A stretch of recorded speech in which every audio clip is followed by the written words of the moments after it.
রাতে আমাদের কাছে একটা ইনফরমেশন আসে যে অমিত দেববর্মার ভাড়া বাড়িতে গাঁজা মজুদ আছে।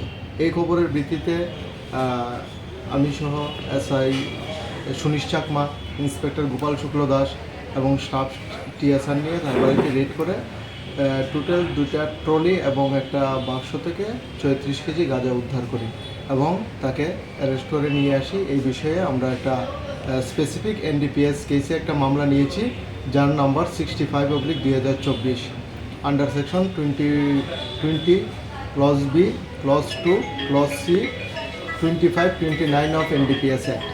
আজকে তাকে পুলিশ রিমান্ড চেয়ে আমরা আদালতে প্রেরণ করব। কোথায় থেকে আনছে, কোথায় নিয়ে যাবে, কোনো কিছু পাওয়া গেছে? গাঁজাগুলি অ্যাকচুয়ালি কোথা থেকে এনেছে এই ব্যাপারে এখনও ক্লিয়ার কিছু বলেনি। এর ঘরেই মজুদ ছিল বাড়াবাড়িতে। বাজার মূল্য কত হবে? বাজার মূল্য আনুমানিক